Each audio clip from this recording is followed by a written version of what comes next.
Sa video na to, kakain tayo sa 4 na best local food spots dito sa South Caloocan.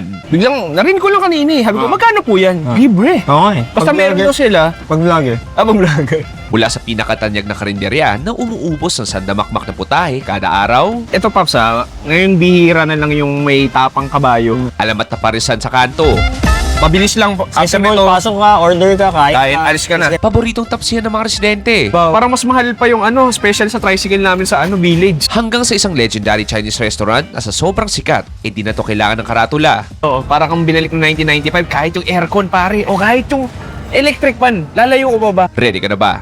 Tura!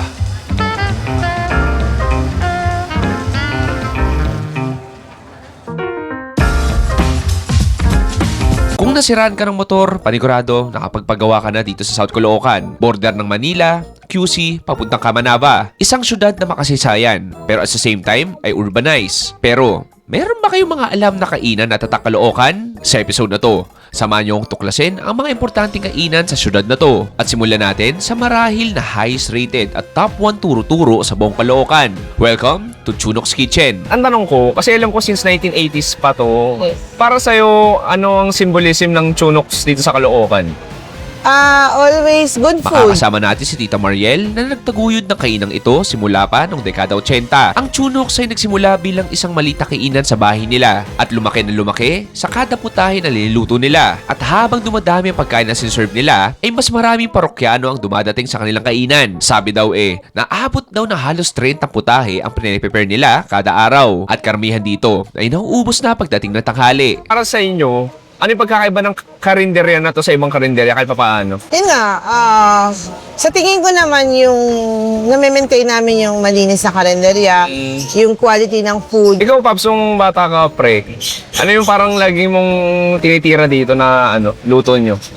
Alam mo, feeling ko na natuto ako magluto. Oo. Dahil medyo nagsasawa na ako sa pagkain namin. Oo. Ginagawa ko, nag-uwi ako ng pagkain galing Chun. Okay. Tapos lulutuin ko ulit sa bahay based sa gusto ko. Reformulate mo, parang gano'n. Kilalanin ang aking mabuting kaibigan na si Jean. 50% ng sikat na cat and Jean sa social media. Sila'y nagbabahagi ng mga quick-to-follow recipes na talaga namang gugutuin tayo at bubusugin sa kalaman. At siya ang uniko ihon ni Tita Mariel at makakasama natin siya sa food tour ngayong araw. Favorite ko talaga Friday. Perfect time ngayon kasi inihaw day. So mga liempo. Okay. Pag may liempo, sure kakain ako. Hindi kasi everyday yung liempo eh. Yung Friday lang. Ngayon ay Bernes at ito'y inihaw day at tila nakakaakit ang mga usok ng yempo, isda at marami pang iba. Sa kusina naman ay tuloy-tuloy pa rin ang pagluluto ng iba pang putahe at sa mismong karinderya ay makikita mo na hindi magkamayaw at tila napapaisip ng mga customers nila kung ano bang pipiliin nilang putahe dahil sa sobrang daming available. Pero swerte ako ngayon dahil kasama ko mismo si Jean at siya na nagturo kung ano nga dapat namin kainin. Katulad na lang ng mga bestsellers nila, grilled yempo in 2 ways, sinigang sabiso sa ulo ng isda, kaldereta, at ang ever-famous tapang kabayo nila. Halika, kumain na tayo. Sige, Paps, alam mo, gusto ko lang tirayan agad yung yempo nyo. So, dalawang klaseng inihaw to. Yung isa to, parang salted lang, Ito, no? salt and pepper lang, very basic. Tirahin ko, kuha ko isa. Sige, Paps, kuha ka rin. Cheers. Cheers, pa. Okay.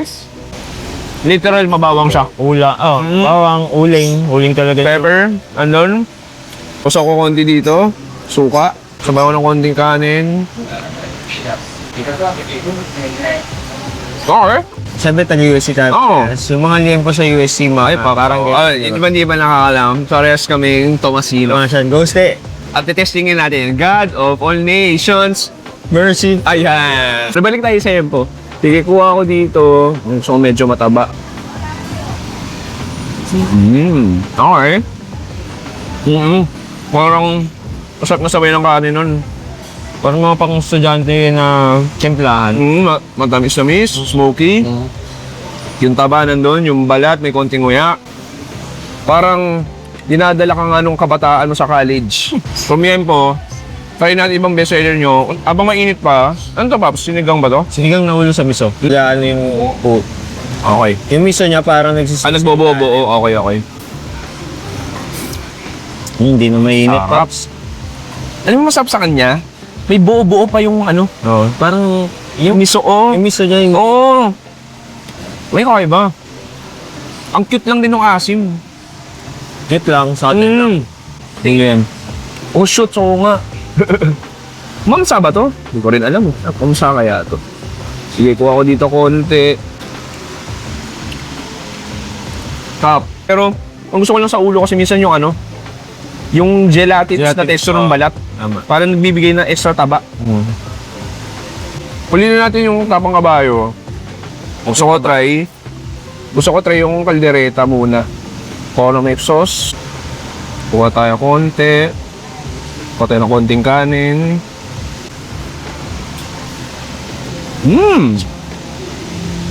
Pero pala dito. Tingnan mo na dito ba, no? Yun na-appreciate ko to lalo. Nung lumipat namin ng bahay. Paano ka napunta sa ganong eksena? Pandemic. Kasi sikat ang may TikTok account talaga. Hindi ako nagti-TikTok kasi feeling ko sa TikTok before yung Sayaw-sayaw. Hindi naman ako nagsasayaw eh. Nagluluto ako for her, lalo na ng pandemic, kasi hindi naman kami nakakakain sa labas. So, parang mahilig na ako magluto before, pero nung pandemic talaga ako na, sige, luto ako, nag-experiment ako ng mga gusto kong kainin. Oo. Gusto niyang kainin. Tapos may one time na kinumpile pala niya yung mga luto ko. Tapos trinay niya i-upload dun sa page niya. Tapos napansin niya, yun yung nagkaroon ng traction. Ito, Paps, ngayon bihira na lang yung may tapang kabayo. Dati 90s, sikat na sikat to eh. Ngayon, bihira na lang sa serve. So, it's been a long time na akita ko ng tapang kabayo. So, ayun yung gusto mo yung mantika, pare. Sige, kuha ko konti. Yan, isa sa bestseller nito.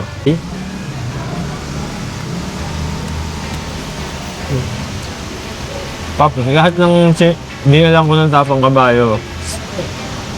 Naging favorite nila yun. Ang sarap. Hindi walang halong ano ha. Like, pwede mo sabihin nagpepeke ako dahil anak ka na may-ari. Pero pare, like, what the hell is this? Like, parang wala pa akong nalasahang tapang ganito. Para siyang crossbreed ng bistek Tagalog na tapang mabawang. Tama.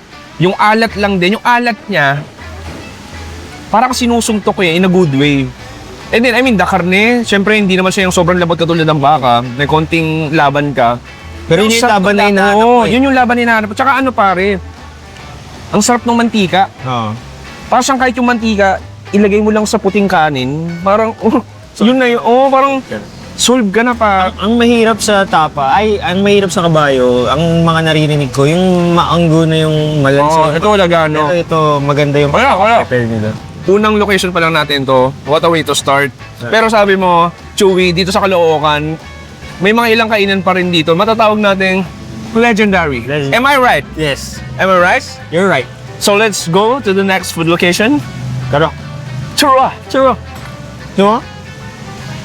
Kaya rito. Oo. Eto na lang, Kat. Ikaw, anong paborito mo dito sa Chunox? Ako. Depende sa araw, kasi nga iba-iba. O kaya rin ngayon, kanina pagising mo. Yan po yung crave ko. Tsaka yung chicken barbecue, yung mga ihaw talaga. Pero tuwing Friday lang talaga. Yung ihaw, yes. Sa Metro Manila, kada syudad ay may pambatong parisan. At dito sa Caloocan, syempre hindi sila magpapatalo. Welcome sa Paris ni Lakay. Just a simple roadside Paris stall na paborito ng lahat. A small bowl consisting of beef slices, beef fat, at syempre, ang beef soup. Halika, mag-Paris tayo. Okay pare, next location. Jean, nasan tayo ngayon? Kakaiba yung vibes dito. Nandito tayo sa MH Del Pilar. Ngayon, nandito tayo sa Canto style na Pares, which Oo. is yung Lakay. Lakay tawag dito dati, pero ngayon yata meron na siyang Canto 7. Oo. So before Lakay lang, si Lakay natitinda dyan, yun lang tawagan niya. Tawag namin sa kanya, tawag sa mga customer. Pero ngayon, Canto 7 na siya. Ang galing pare, no? Ano, pansin ko kanina pagdating pa lang, literal parang all walks of life na kain dito. May mga nakapang opisina, Yeah. iba, tricycle driver, lunch break lang. Parang isa common food for all talaga. So actually, ito yung pinakaunang Pares, Canto style Pares na nakilala ko. Kasi matagal na to talagang Nag-gets ka pa? nakubad pa ako sa kalye, nagbabasketball Oo. after laro. Dito na kayo. Kami ng mga tropa ko. Anyway, ko rin mga taga sa Caloocan, alam talaga to. alam niya. Sige, Paps, tirahin ko na yung sabaw. Pansin mo, pare. So, parang siyang wala stick, pares eh. Makapal, ma-starch. Sige, kuha ako ng konti, karne. Tapos may konting taba.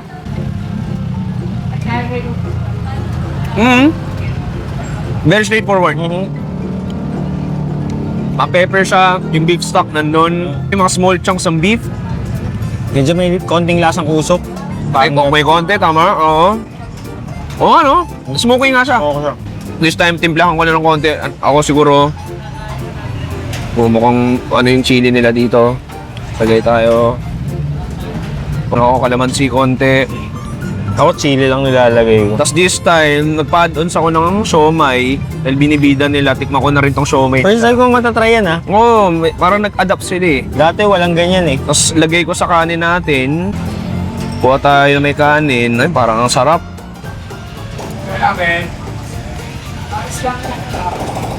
May kanin. Parang, ito nga yung after mag-basketball. Tatalo kayo ng pop cola. Ito yung maganda pa tapos. Ewan ko, Paps, kung alam mo to. Biglang, narinig ko lang kanina eh. Sabi ko, magkano po yan? Libre. Oo, eh. Basta meron daw sila. Pag-vlogger. Pag-vlogger. Hindi, joke lang. Hindi, kahit sino. Sige, alam mo, Paps, bahala, kuha ko konti. Ikaw, yun lang. Di mo siya makakain. Yun, sige, meron ako dito. Cheers. Okay, ah. Libre lang yan. Oo. Libreng ano rin. Clog sa artery mo. Kasi sabi niya, sige, libre na yan. Bahala kayo mga hospital mamaya. Isa sila kumain. Oh, pero, di ba? Pwede na rin. Oo naman. Minsan-minsan lang naman. Yung maganda dito, para sang community food eh. Kumbaga, one-stop shop. Mabilis lang. After Accessible, nito, pasok ka, order ka, kain. kahit alis ka na.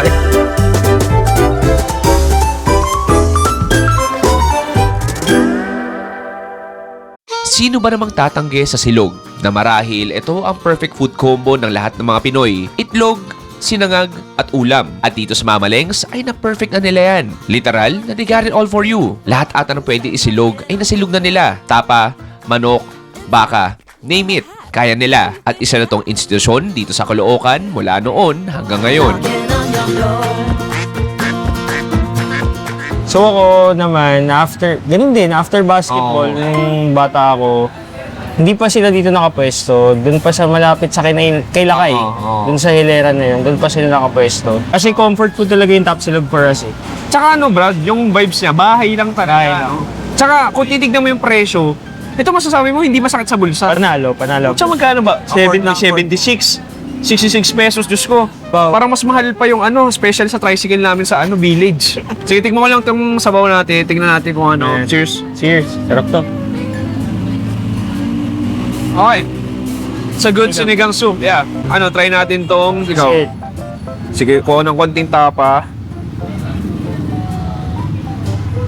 Okay. Cheers. Pare.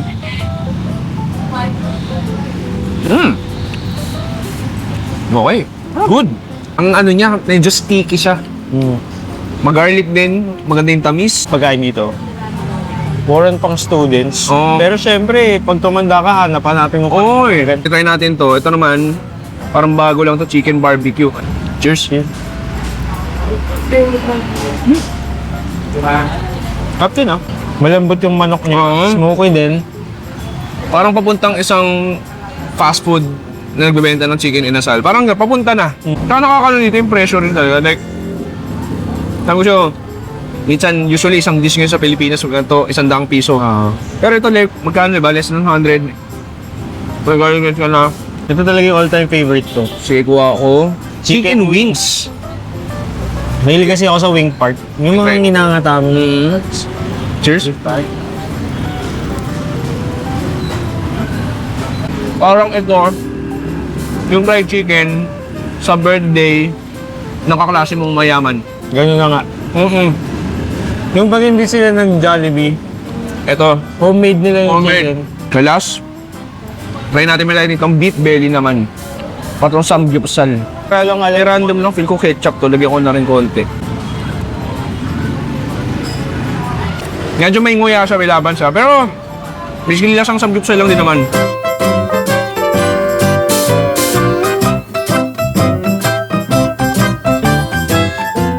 There's a lot of Chinese residents na nagre-reside dito sa Caloocan. Kaya naman, huwag kayong magtataka na maraming establishments dito na nag-o-offer ng authentic Chinese food. Katulad na lang ng alamat na kainan na to na kahit walang karatula ay kilalang kilala ng mga lokal. Welcome to Silver Crown.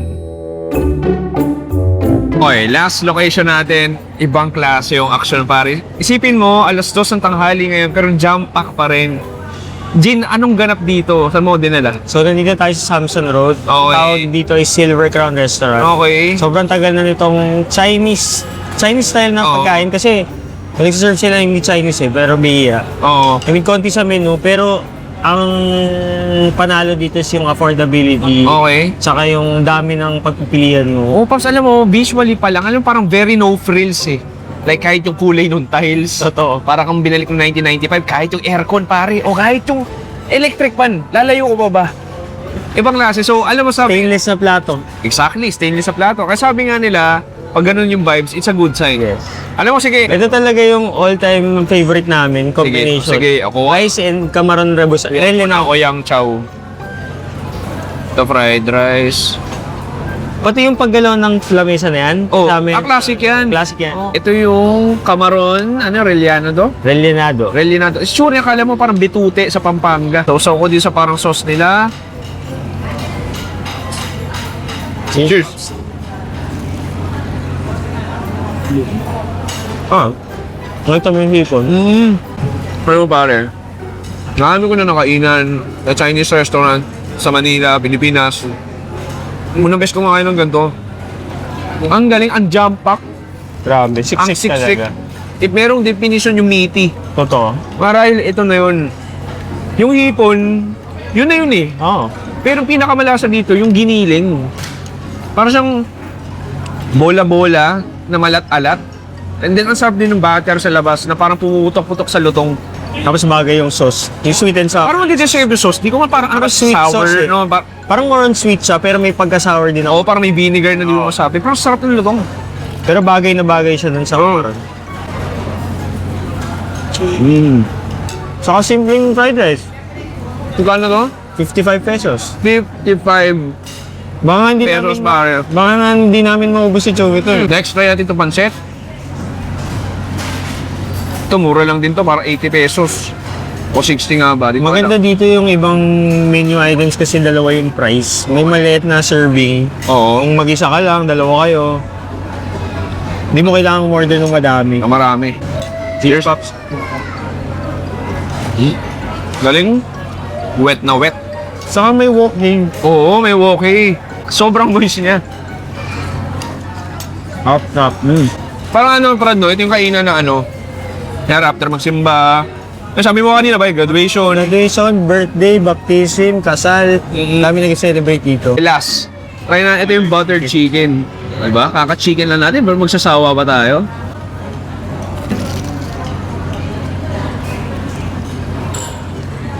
Alam mo, interesting. Medyo kakaiba yung atake ng buttered chicken na to, no? Ngayon ba, makikita mo, parang may glaze sa labas. May glaze, may. Ito, parang yung butter niya nasa loob. I mean, sige, meron na rin naman yung konti yung balat. Alam mo yung sarap. Marahil sa POV ng iba. Di naman to sobrang special eh. Pero if tumira ka sa Caloocan, Panigurado, yung mga OFW ngayon nandito nakatira dati, na malayo na ngayon, mga nasa ibang bansa, ibang probinsya, Panigurado lahat sila makaka-relate na, uy, pare, uy, Jin, tama ka, Chewy, tama ka. Kumakain kami dyan, daddy ko, ng mami ko, ng tita ko. Which is yun yung purpose na ginagawa natin ngayon. Ikaw, bilang batang taga Caloocan, parang kahit paano na-reminisce tayo ng childhood mo. Ayun na lang ulit ako nakakain dito. Oh, walang tapon pare, walang tapon. Mula sa Chunox hanggang dito, sa Silver Crown. Salamat. Salamat na Wala tuwa ka sa Caloocan. Ha, pare, alam mo, sabi sa'yo, papampo na ako sa'yo. Kasi ngayon, isa ka sa mga leading food content creator lang sa magluluto. Salamat. Number 2 si Ikoy. Trigger na. Ay. Number 2 si Ikoy. Mama Leng. Mama nila. Ano ba? Nanay Lengs. Alam mo yung nanay ko, Leng pangalan. Leng pangalan. Oo, kayo, siguro. Ay, lola mo. Mama ni Leng. Ay, oo nga, mama ni Leng. Oo. Pero ako, ang mama ko, nanay ko Leng Ang pangalan. hindi pala mama ni Leng. Mama Leng lang. Oo, bakal mama ni Leng. Okay. Hindi tama, ano ba? Tapos silogan ni Mama Leng. Ni Mama Leng pala. Oo, diba? Ang tagal namin doon sa Mama Leng. Ako pa taga dito, hindi ko alam. Pero kami special guest. Ayan. So, siya ang master talaga. Kaya talaga ang boss. Oh. So, isa na susunod. Kunyari, kung gusto mo lutuin ngayon adobo, pero pag sinabi yung kaldereta, Kaldereta? kaldereta. Kaldereta. No explanation needed. Wala tayo dito kung hindi dahil sa kanya. Tama, tama. Anong gusto mo nang tirahin? Tirahin kita. Ago ka. Kasi for ilang thousand, for thousands of, ano ba? Ilang thousand of years. Mga Homo erectus dito. Kung may budget ka, Boom! Pare, dito nagtatapos ang ating Ultimate South Caloocan Food Tour. Gusto kong salamat kay Parang Jean ng Cat and Jean. Pops, maraming salamat. natin for having us. Thank you. Na-enjoy ko lahat ng nakainan natin. Pero alam mo, ako muna, kasi ikaw yung tiga dito. Kung tatanungin mo ako, Chewy, tanungin mo, Chewy, ano yung favorite So, mo? ano naging favorite mo sa South Caloocan Tour? Alam mo, Itsatay, doon sa tapang kabayo ng Chunox, Okay. tsaka yung rebosado, pangalan nun? Camaron Rebusado. Hindi, Leonardo. Like, Itsatay pare. Pero siguro top 2. Ikaw, Paps, tiga dito ka, pero yung... Sige, tanggalin na natin yung Chunox kasi kilala ko yung may-ari. Okay, sige. Kilala ko yung may-ari nun eh. Oo. Pero, dito rin ako, Camaron Relenado. Iba, no? Iba, like, very unique, pero malasa, tsaka mura. Totoo. Anyway, Paps, follow nyo Cat and Jean, TikTok, Paps, bago siya promote. Thank you, Paps. Follow nyo kami at Cat and Jean. Makikita nyo kami sa TikTok, IG, and Facebook. Follow nyo na one of the best food bloggers right here, right now. Nagpapagutom tuwing alas 12 na madaling araw at kasama ako doon. Maraming salamat sa panonood. Ako si Chewy, kasama si Jean dito sa Caloocan. Sabi, stay safe. It's a good night and goodbye. Bang!